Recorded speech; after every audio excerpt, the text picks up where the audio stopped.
Hey amigos, bienvenidos. Estamos aquí con el cuarto mensaje de estas iglesias del libro de Apocalipsis. Hoy es el mensaje a la iglesia en Tiatira. Lo vamos a leer desde el capítulo 10, desde el capítulo 2 de Apocalipsis, versículo 18 hasta el 29. Ya conoces las bases. Te invito a que puedas ver los capítulos anteriores, también que compartas todo el contenido que está en el canal, todos los mensajes que estamos subiendo. Semanas, meses atrás comenzamos a estudiar San Mateo 24, también comenzamos a estudiar el libro de Daniel. Por la gracia y misericordia de Dios estamos desarrollando un contenido bastante interesante con la ayuda del Espíritu Santo, de la palabra de Dios, porque queremos que una generación se fascine en entender el regreso de Cristo, entender la dinámica de los últimos tiempos. Gracias por ser parte de esto. Entonces vamos a ir de lleno, como te decía. Si quieres ver las bases de todo lo que son el mensaje de las 7 iglesias, te invito a que vayas a ver el capítulo, el mensaje a la iglesia en Éfeso, que fue la primera iglesia. Este mensaje a estas iglesias tienen 4 aplicaciones: una aplicación histórica, una aplicación universal, una aplicación personal y una aplicación escatológica.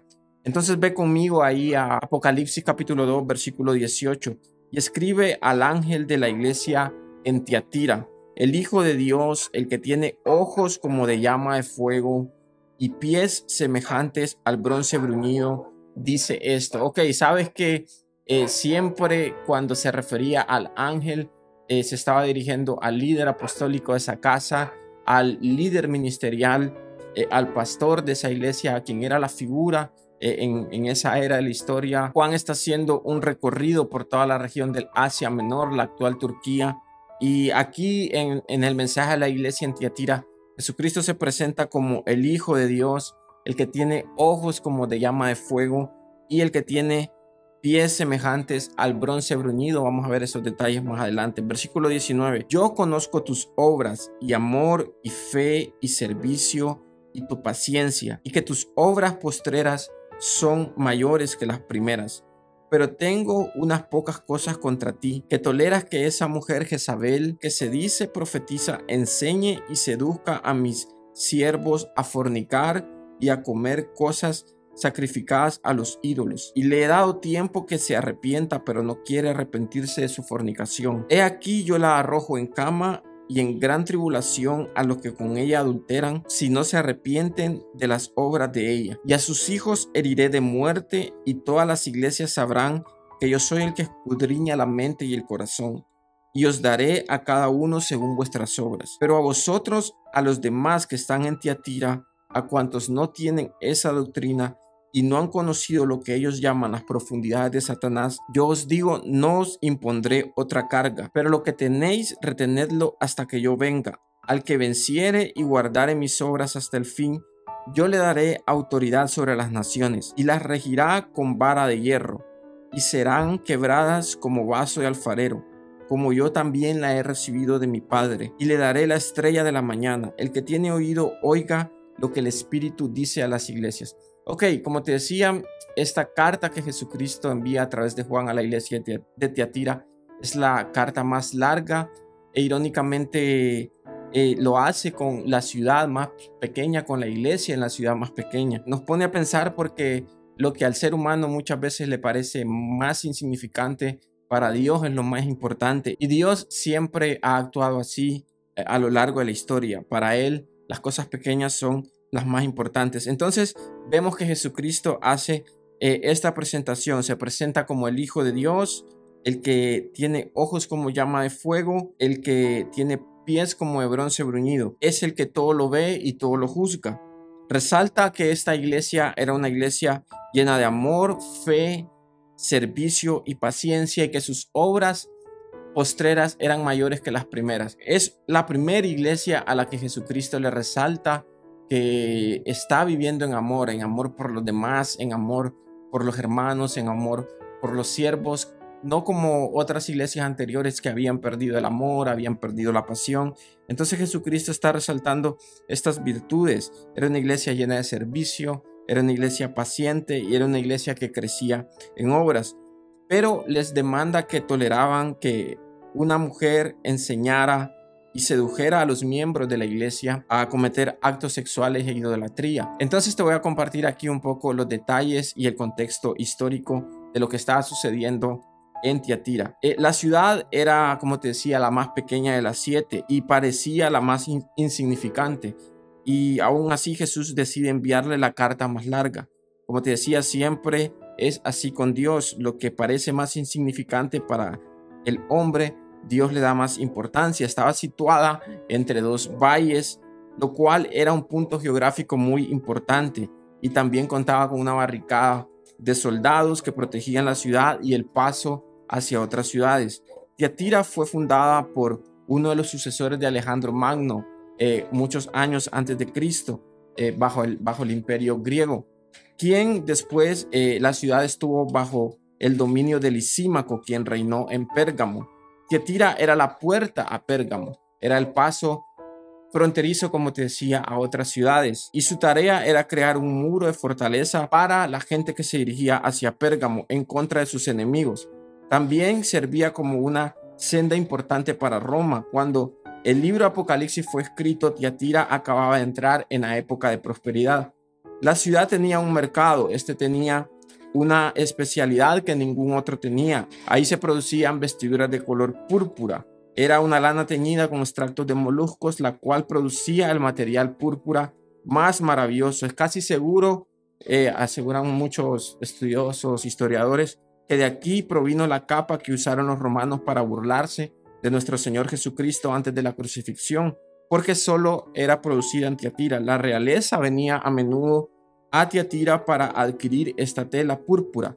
En la región también habitaba una mujer de negocios llamada Lidia. Ella fue a Macedonia y ahí conoció al apóstol Pablo, como puedes recordarlo, esa historia en el libro de los Hechos, capítulo 16, versículo 4. También en la ciudad, si querías sobrevivir, tenías que pertenecer a un gremio para poder comerciar. Si vivías en Tiatira y querías competir y vivir en el mercado, tenías que pertenecer a uno de estos grupos.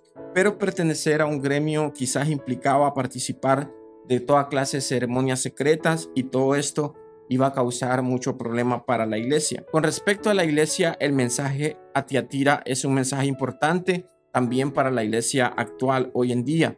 Dios quiere confrontar el pecado dentro de la iglesia. Una iglesia puede parecer superficialmente exitosa y con gran crecimiento numérico, pero puede estar llena de inmoralidad y de toda falsa enseñanza dentro de ella, lo cual siempre va a traer el juicio de Dios. Esta iglesia en Tiatira estaba permitiendo estas doctrinas de Jezabel, que ya te voy a hablar de ella, estas enseñanzas perversas que permitían la idolatría también y cometer actos sexuales, parecido a lo que vimos la semana pasada con la iglesia en Pérgamo. Se permitían las doctrinas de Balaam, las doctrinas de los Nicolaitas, etcétera, que también ya lo vimos el sábado anterior. El problema que estaban teniendo los cristianos era que tenían que pertenecer a uno de estos gremios, a uno de estos grupos, los cuales requerían que obligadamente asistieran a sus reuniones, a sus cenas, y todo eso siempre terminaba de forma terrible, con orgías, actos abominables, pecados sexuales, etcétera. Entonces eso era una problemática, porque para poder encontrar algunos beneficios dentro de la sociedad tenían que ser forzados a pertenecer a estos grupos. Si no lo lograban, entonces la iglesia iba a pasar muchas carencias. Y ponte a pensar que esa ha sido una realidad en la iglesia a lo largo de la historia. La iglesia en el Oriente, como hoy en día, sufre mucha persecución, muchos de estos rechazos. No sabemos si en algún momento de la historia también nosotros como iglesia nos toque pasar estas cosas. De hecho, creo que sí, en algunos grupos sociales, por ser cristiano, por pertenecer a Cristo, por defender tu fe, te toca sufrir en muchos escenarios, pero el Señor nos está mandando a guardar la fe, a mantenernos firmes hasta el fin. También su problemática era esta influencia por esta mujer que se llamaba Jezabel. Jesús la llama Jezabel, aunque quizás este no era el nombre de la mujer, sino un sobrenombre que Jesús le da para relacionar su pecado con la Jezabel del Antiguo Testamento. Jesús menciona que esta mujer se decía ser una profetisa. La Jezabel del Antiguo Testamento estaba casada con Acab, líder del pueblo de Israel. Ella corrompió a su esposo y a toda la nación al traer todas sus prácticas inmorales. Entonces ve el detalle, qué importante es orar por nuestros líderes, orar por nuestras autoridades espirituales para que se mantengan en pureza, en santidad y viviendo conforme a los principios del reino. Ok, quiero aclarar que esta fue una mujer física que existió, no era una simbología. En el punto de la historia, como te digo, había una mujer, quizás fue la esposa de algún otro líder, quizás era la esposa de alguien más dentro del pueblo, pero la Biblia y en la mayoría de los historiadores, teólogos, no saben el nombre, no mencionan el nombre, no hay un dato histórico de quién era, pero quizás sí esta mujer existió físicamente porque se decía ser una profetisa, y la Jezabel del Antiguo Testamento era la esposa del rey Acab, no era una profetisa o una falsa profeta, etcétera. Pero Jesús referencia a todo el daño que la mujer del Antiguo Testamento hizo al pueblo, la hace llamar: tú eres como aquella Jezabel que corrompía al pueblo. Y también el Señor la confronta y le dice: ok, si tú no te arrepientes, voy a matarte, voy a matar a los que siguen tus doctrinas, tus actos, y también a tus hijos. Ellos tenían a esta mujer que animaba a los hombres de la iglesia a cometer ciertos pecados. No sabemos exactamente, como te decía, a quién se refiere. Pudo haber sido la esposa de uno de los líderes de la iglesia o de alguna persona prominente en la ciudad. Quien quiera que haya sido, esta mujer estaba incitando a los hombres a pecar y a cometer inmoralidad. En la antigüedad, debido a la influencia de Jezabel, la adoración al dios Baal se esparció por todo Israel, causando la muerte de muchos de los profetas de Dios. Eso lo puedes ver en Primera Reyes 16:30. Y de la misma forma, esta mujer en Tiatira, llamada por Jesús Jezabel, estaba desviando a los hombres de la iglesia a cometer actos de inmoralidad. Jesús le dio tiempo de arrepentirse, pero ella no quiso hacerlo. Así que ahora Jesús iba a mostrarle su juicio. Por eso se presenta como el que tiene pies de bronce bruñido. Ahora Jesús la iba a echar en cama, lo cual era posible que se tratara de una muerte natural. Jesús no reprende a los demás que no habían conocido las profundidades de lo que ellos llamaban Satanás por medio de sus prácticas. Él les llama a mantener lo que tenían hasta que Él viniera. Ellos necesitaban mantenerse firmes en contra de esta mujer y su seducción, y también de los gremios en los mercados. Cualquiera fuera el costo, ellos debían mantenerse limpios. No se sabe cuántos en la iglesia de Tiatira respondieron a las advertencias de Jesús, pero parece ser que en general no obedecieron. La historia nos revela que ellos terminaron cayendo en una herejía llamada montanismo, un movimiento dirigido por un falso profeta que clamaba tener revelación especial de Dios acerca de su venida inminente, aparte de lo que decían las escrituras. La iglesia de Tiatira desapareció al final del siglo II. Jesús les escribe para recordarles que Él tiene ojos de fuego y pies como de bronce bruñido. Esto es muy significativo. Esto quiere decir que Jesús lo ve todo y lo juzga todo. Él conoce todo lo que está sucediendo en las iglesias y dentro del corazón de la gente. Ellos se dieron cuenta que Jesús lo veía todo y que sabía lo que estaba sucediendo en la iglesia y que Él vendría pronto con un juicio a juzgar la iniquidad. Imaginémonos qué sentiríamos si nosotros supiéramos que el Señor va a venir a juzgar todas estas cosas. Si se tratara de nuestra iglesia local, tendríamos que tomar muy en serio, de hecho tenemos que tomar muy en serio lo que son las palabras del Señor. Yo siempre le digo a mis amigos, a mi familia, cada palabra del Señor en la Biblia, cada verso, cada mínima palabra es muy importante, y sabemos que lamentablemente la humanidad ha menospreciado, le ha bajado el precio a la palabra de Dios, y eso es terrible. El hecho de que Jesús tiene pies como de bronce bruñido en el fuego denota su pureza y su celo por santidad. En Apocalipsis 19:15 dice que Jesús es el que pisa el lagar de la ira del Dios Todopoderoso. Sus pies pisan las impurezas, destruyen todo lo que corrompe al hombre. Esto lo vamos a ver más adelante cuando vayamos profundizando en la segunda venida de Cristo, los detalles que habla Apocalipsis. Pero cuando Jesús regresa a la tierra, Él va a pisar la tierra. Y en Apocalipsis 1 tú puedes ver, también ya lo vimos en el canal, toda la imagen de Jesucristo glorificado, rostro como de sol, vestiduras blancas, esa imagen sacerdotal que tiene un cinto de oro en el pecho, etcétera. Dice que Él tiene pies como de bronce bruñido, refulgente en un horno. Y cuando Jesús pisa la tierra, vamos a aprender eso, como te digo, más adelante. Todo lo que va a ser la batalla contra el anticristo, la batalla en el valle de Josafat, lo que se llama la batalla del Armagedón. Él va a venir, va a pisar la tierra, va a derrotar a todos los que estén en contra de él, todos los que a lo largo de la historia se levantaron contra él, todos los que odian a Dios, todos los que odian la Biblia, todos los que odian los cristianos, los judíos, etcétera, al mismo anticristo y su imperio, sus ejércitos. Jesús va a pisar la tierra y eso es una referencia a sus pies.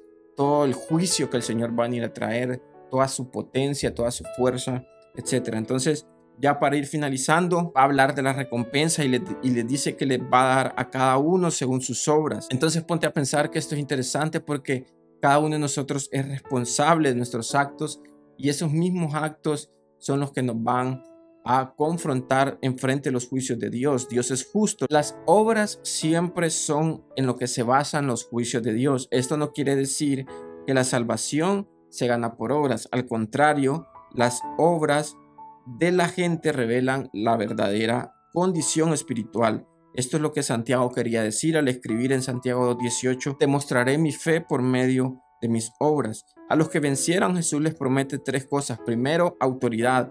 Esto tiene dos cumplimientos, tanto en el presente como en el escenario eterno. El presente tiene que ver con el principio de que si podemos vencer la tentación, entonces Jesús nos da autoridad para guiar a otros.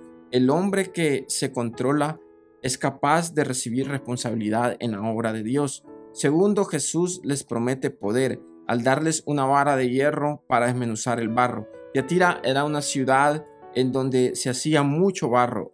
El inspector venía a ver a las figuras de barro y si encontraba un defecto en ellos, usaba una vara de hierro para desmenuzarlas y comenzar de nuevo con ellas. Esto quiere decir que de la misma manera que Jezabel y los gremios comerciales habían estado corrompiendo a la iglesia por dentro y por fuera, vendría un tiempo en que la iglesia podría vencer la maldad por completo, recibiendo autoridad para desmenuzar toda la corrupción de este mundo, así como se rompe una vasija de barro. Finalmente les promete gloria, la estrella de la mañana. La estrella de la mañana es la única estrella que brilla aun cuando el sol está alumbrando. Se nos dice que en la era venidera el sol no brillará más, ya que la gloria de Dios y del Cordero reemplazarán al sol. Ahora, la estrella de la mañana significa que los que venzan en la era eterna, aún frente a la presencia de Dios, van a poder deslumbrar, brillar. Claro, nadie va a ser más que Jesús, nadie va a ser más que Dios.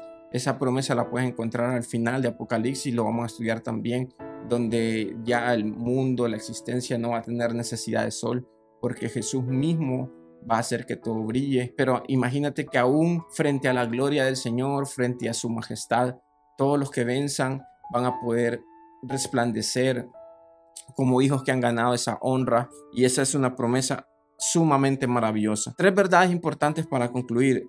Primero, esta carta revela qué tan serio es practicar y tolerar el pecado y que Dios juzgará el pecado de la iglesia. Segundo, un patrón de obediencia marca a los verdaderos cristianos. Y tercero, la promesa de Dios es que a pesar de las luchas con el pecado y el error en las iglesias, los cristianos experimentarán toda la plenitud de Cristo mientras reinan con Él. Aquellos que desobedecen recibirán un juicio de parte de Dios y se perderán sus bendiciones prometidas a todos los santos. Ok, este mensaje a la iglesia de Tiatira también es un mensaje súper interesante. Como cada uno de los que estamos viendo, queda el mensaje a tres iglesias. Durante 3 sábados más vamos a estar viendo lo que es el mensaje a Sardis, el mensaje a Filadelfia y el mensaje a la Odisea.